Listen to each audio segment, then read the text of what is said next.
Hi there. Today I just want to tell you a little story. A few years ago I was working as a teacher in Mullewa. We met a lot of beautiful Aboriginal families in that town, some of them Seventh-day Adventists as well. The year after I was in Mullewa, I got a phone call from my mum, and she was telling me about my great uncle. And I found out that my great uncle had actually spent time in Western Australia ministering to Aboriginal people in Wiluna and at Karralundie. There's a big connection between Mullewa and Karralundie that some of you may be aware of.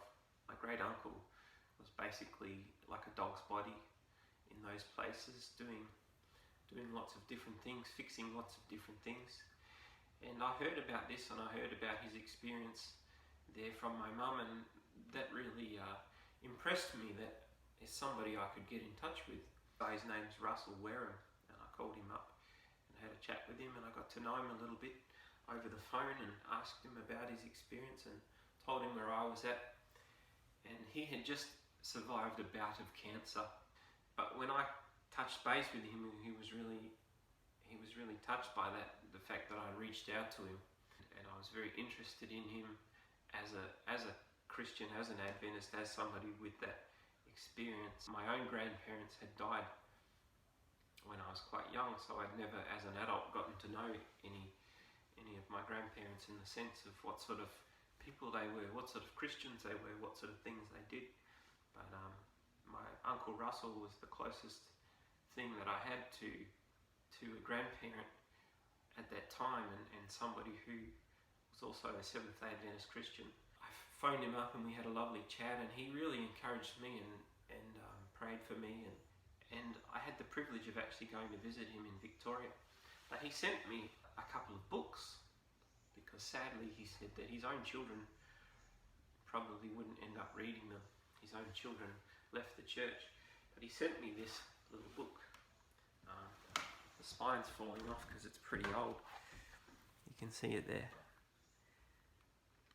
It's actually a book called Thoughts from the Mount of Blessing, written by Ellen White, and this particular edition is a very old edition. You can see it's got beautiful black and white artwork all through it as well.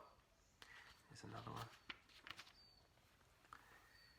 It's a really nice little edition, but it's very old and it's sort of falling apart a little bit. But I just want to talk about this little book. Look, I bought a newer copy. It's not falling apart, but it doesn't have the nice artwork in it. I just want to talk about this little book for a minute, because it's actually an incredible little book. She goes through the Sermon on the Mount, and I think it might be one of my favourite Ellen White books, if not my favourite. It speaks to me more than Steps to Christ does, and when I read it, I just get such encouragement from it, such blessing from it. It really points me to Jesus as the solution to the sin problem, and it reminds me that even though I am a sinner, there is wonderful grace for me in Jesus Christ, and wonderful hope. So I just really love this little book, and sometimes when I read bits of it, I just about want to cry, because it's just so precious. I recommend it to you if you've got some time to sit down and do something devotional. Thoughts from the Mount of Blessing. If you do decide to take up the challenge of reading it, may God bless you, and may He speak to you through it, and may it lift you up, may it bless you like it did me. So I actually went to Victoria to work for a year at Nunawading, and I was very excited about it, because I knew that meant I wouldn't be very far from Uncle Russell. He was living in Ballarat, and we travelled out to Ballarat and visited with him, and we just had a really nice time getting to meet somebody who's basically like a grandparent to us, and somebody who's in the faith. So we met Russell and Ruby.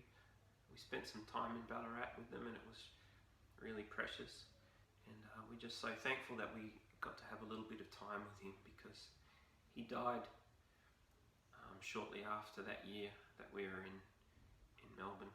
Eventually cancer got the better of him, but the fact that he was the one that sent me this book And the fact that this book is such a beautiful little book, it's something that's very special to me.